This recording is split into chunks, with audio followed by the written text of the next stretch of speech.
पकोड़े तो हम हमेशा ही खाते, लेकिन आज के पकोड़े एकदम अलग, क्रिस्पी, कुरकुरे, चटपटे, हेल्दी और इतने ज़्यादा टेस्टी है। और हाथ में लेके दबाएंगे ना फिंगर से तो ये पकोड़े एकदम बिखर जाएंगे, इतने कुरकुरे खस्ता पकोड़े। तो मैंने किस तरह से बनाए इन चटपटे पकोड़ों को और क्या क्या डाला इनमें, तो मेरे साथ वीडियो में बने रहिए। और आप लोग भी इस तरह के पकोड़े मेहमानों को खिला देंगे तो मेहमान भी खुश हो जाएंगे और आपकी तारीफ करते नहीं थकेंगे और आप लोगों से पूछेंगे कि ये किस चीज़ के पकोड़े कैसे बनाए। तो बस पूरी वीडियो ज़रूर देखना। बनाना शुरू करते चटपटे से पकोड़े जो मुंह में डालते ही घुल जाएंगे, पेट भर जाएगा, मन नहीं भरेगा, इतने ज़्यादा टेस्टी पकोड़े। और इनको बनाना तो बहुत ही आसान है, एकदम सरल तरीके से बच्चे भी बना सकते, इतने आसान है। तो उसके लिए मैंने क्या करा है कि मैंने चना दाल और मूंग दाल को भिगो दिया था 1 से 1.5-2 घंटे के लिए, और 1 मुट्ठी मैंने चावल डाल दिए थे साथ में ही। तो जो चावल है ना उससे हमारे पकोड़े ना एकदम कुरकुरे और क्रिस्पी बन के तैयार होते। तो इन सबको अच्छे से ये फूल गई थी तो मैंने एक जार ले लिया और जार में डाल दी, सारी मैंने डाल दी एक साथ में ही, बड़ा जार है। और मैंने बंद चालू करके पीसिए और मैंने बिल्कुल इसको ऐसा पीसा कि एकदम दरदरा दरदरा सा। तो हम पकोड़े फ्राई करेंगे तो इसमें दाल के टुकड़े भी दिखेंगे, इस तरह से पीसा मैंने। ये देखिए आप लोग बैटर भी देख पा रहे हैं, इसमें दाल के टुकड़े पड़े हुए। तो अब मैंने ले लिया 1 मुट्ठी से मतलब 2 इंच इतना अदरक और ये आधा कटोरी लहसुन। तो मैंने लहसुन और अदरक भी मैंने दाल के साथ डाल दी और 1-2 बार घुमा लूँगी तो ये अदरक लहसुन भी हमारा दरदरा दरदरा सा हो गया। तो ये देखिए एकदम फाइन नहीं पीसना है, बिल्कुल इसको ना एकदम दानेदार पीसना हमको दाल को, तभी हमारे पकोड़े एकदम कुरकुरे खस्ता करारे बन के तैयार होंगे। और एकदम महीन पीस देंगे तो एकदम कुरकुरे नहीं होंगे। तो मैंने ये सारा का सारा बैटर एक पतीले में निकाल लिया। तो अच्छे से मैं जार से पूरा बैटर छुटा के निकाल ले रही हूँ। तो ये लीजिए मैंने सारा बैटर डाल लिया और अब इसमें डाल देंगे हम ये 2 प्याज, मीडियम साइज की है ये प्याज, और मैंने ज़्यादा बड़ी बड़ी नहीं, छोटे छोटे टुकड़ों में ही काटी है प्याज। और साथ में ये मैंने 10 से 15 मिर्ची काट के डाल दी, हरी तीखी वाली। और अब मैं डाल दूंगी इसमें ढेर सारा हरा धनिया, 2 मुट्ठी इतना धनिया मैंने डाल दिया। तो अब ले लिए ये मैंने 2 आलू, और ये आलू है उबले हुए।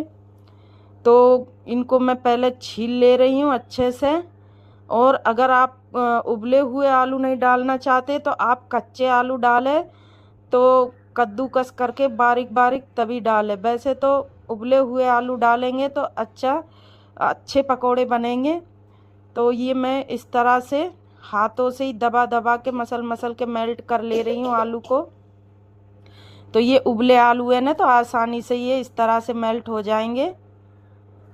तो ये मैंने एक आलू डाल दिया, अब दूसरा आलू भी मैं इसी तरह से छील के और डाल दे रही हूँ। तो ये लीजिए मैंने ये दूसरा आलू भी इस तरह से ही मैंने डाल दिया। और अगर आपको आलू पसंद नहीं है तो स्किप कर सकते हैं आलू, लेकिन ना आलू से बहुत अच्छा टेस्ट आएगा पकोड़ों में। तो अब 1 चम्मच भर के मैंने धनिया डाल दिया और 1 चम्मच गरम मसाला, 1 चम्मच मिर्ची पाउडर, 1 चम्मच जीरा। तो अब मैं डालूंगी कलर के लिए ये 1 पाउच कश्मीरी लाल मिर्ची पाउडर है। अगर आपको नई कलर वाले चाहिए तो आप मत डालिए। और स्वाद अनुसार नमक, क्योंकि ये कश्मीरी लाल मिर्ची चटपटी तीखी नहीं रहती है, सिर्फ इससे कलर आता है। और अब मैं डालूंगी इसमें बेकिंग सोडा। तो बेकिंग सोडे से ना हमारे पकोड़े फूलेंगे नहीं बल्कि क्रिस्पी होंगे एकदम खस्ता करारे। तो मैंने 1 चुटकी इतना डाल दिया। और आपको पकोड़े जैसे कि फूले फूले चाहिए तो उसके लिए आप क्या करें, मीठा सोडा डालें तो उससे पकोड़े हमारे फूलेंगे। जो खाने का मीठा सोडा होता है तो वो डाल दे 1 से 2 चुटकी, उससे अच्छे से फूल जाएंगे पकोड़े। तो अब ये सारी चीज़ें डालने के बाद मैं हाथों से ही इस तरह से दबा दबा के और अच्छे से मिला लूँगी सारी चीज़ों को दाल के साथ में। तो ये मैंने अच्छे से इन सबको मिला लिया और मिलाने के बाद अब इस बैटर को हमको रेस्ट देने की भी ज़रूरत नहीं है, तुरंत भी बना सकते हो। और मैं भी तुरंत ही बना रही हूँ, मैं इसको 10 या 5 मिनट के लिए छोड़ नहीं रही। तो मैंने गैस पे एक कढ़ाई रख दी बड़ी सी और तेल थोड़ा ज़्यादा ही डाला मैंने। तो एक साथ में क्या ना कि ज़्यादा हम पकोड़े फ्राई कर सकते, तो बस एक एक करके पकोड़े इस तरह से डाल दे और छोटे बड़े आप अपने हिसाब से बना ले। और ये पकोड़े टूटेंगे, फटेंगे, बिखरेंगे बिल्कुल भी नहीं। तो मैंने जितने भी आए कढ़ाई में उतने डाल दिए। तो अब एक तरफ से फ्राई होने देते, फिर हम इनको पलटेंगे। तो एक तरफ से हमारे पकोड़े फ्राई हो गए, ये देखिए। तो मैं पलट दे रही हूँ और एक भी पकोड़ा बिल्कुल ना टूटा ना फूटा है, ये देखिए। क्योंकि बहुत से लोग बोलते हैं कि दाल दरदरी पीसने से पकोड़े टूट जाते, बिखर जाते। बिल्कुल भी नहीं टूटेंगे। मेरे तरीके से बनाएंगे तो एक भी पकोड़ा नहीं टूटेगा। जैसे हम बेसन के पकोड़े बनाते, टूटते नहीं है, बिखरते नहीं है, वैसे ही ये दाल के पकोड़े, मूंग दाल और ये चना दाल के पकोड़े भी नहीं बिखरेंगे। तो हम अब इनको अच्छे से न करारे होने तक फ्राई करेंगे, एकदम क्रिस्पी होने तक। तो ये देखिए हमारे पकोड़े अच्छे से करारे क्रिस्पी हो गए। तो अब मैं इनको तेल निचोड़ के निकाल ले रही हूँ। और मैंने एक प्लेट ले ली, उसके ऊपर ट्रे ले ली, ट्रे के ऊपर मैंने पेपर बिछा लिया। तो जो भी एक्स्ट्रा ऑयल होएगा उन पेपर में निकल जाएगा। तो ये मैंने पहला बैच फ्राई कर लिया और मैंने एक प्लेट में निकाल लिया। देखिए कितने सुपर टेस्टी चटपटे सुंदर पकोड़े बने हमारे। तो इसी तरह से मैं अब दूसरा बैच डाल दिया और इनको भी हम अच्छे से एकदम करारे ही फ्राई करेंगे। तो दूसरे बैच में मैंने थोड़े ढेर सारे ही डाले पकोड़े। तो इस तरह से संसी से कढ़ाई को पकड़ के हिला दे। अगर आप लोग भी ज़्यादा पकोड़े डाल दे तो वो एक दूसरे से चिपकेंगे नहीं। तो ये देखिए हमारा दूसरा बैच भी फ्राई हो गया। तो थोड़ा और फ्राई करूँगी एकदम करारे होने तक। पकोड़े धरी खाई ले दाल के। तो ये देखिए ये हमारा दूसरा बैच भी निकल आया।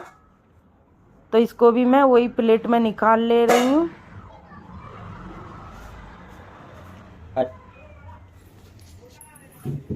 तो एकदम क्रिस्पी पकोड़े मैंने ये 2 बैच फ्राई कर लिए। और अब जो बचा हुआ बैटर है उससे भी हम सारे पकोड़े निकाल लेंगे इसी तरह से। तो ये लीजिए हमारे सारे पकोड़े फ्राई हो गए। तो एक बॉईल में निकाल ले रहे हम। पेपर में ऑयल लगा हुआ है तो मैंने ये इस तरह का बॉईल ले लिया, उसमें सारे के सारे पकोड़े डाल दे रही हूँ मैं। एकदम क्रिस्पी चटपटे करारे पकोड़े। और इसको मिर्ची फ्राई करके खाए, हरी मिर्ची धनिया की चटनी में दही के साथ, बहुत ही ज़्यादा टेस्टी चटपटे लगेंगे। तो ये देखिए हमारे ढेर सारे पकोड़े बनके और एक बैच और फ्राई हो रहा, वो भी मैं निकाल ले रही हूँ। तो बहुत ही आसान तरीके से बनाए और मैं तोड़ के दिखाती हूँ कितने क्रिस्पी और करारे। ये देखिए और हाथ से दबा रहे तो पकोड़े टूट के बिखर रहे। इतने खस्ता करारे पकोड़े बने और कम सामान, मतलब घर के ही सामान से बना के हमने तैयार किए।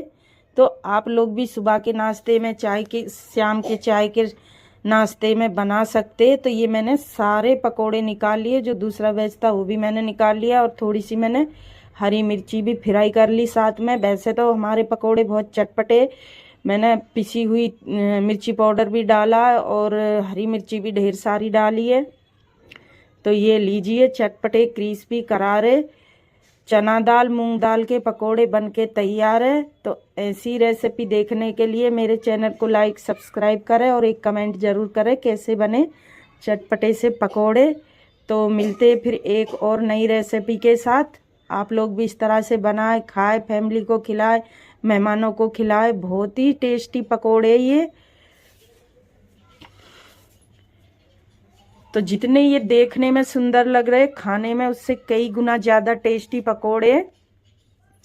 और बनाने का तरीका तो बहुत ही आसान है, एकदम सिंपल तरीके से बना के हमने तैयार किए ये चटपटे से हेल्दी पकोड़े, और घर के ही सामान से। तो कम खर्चे में ढेर सारे पकोड़े बनाए और मेहमानों को खिलाए, आप लोग भी खाए एकदम चटपटे करारे। ये देखिए।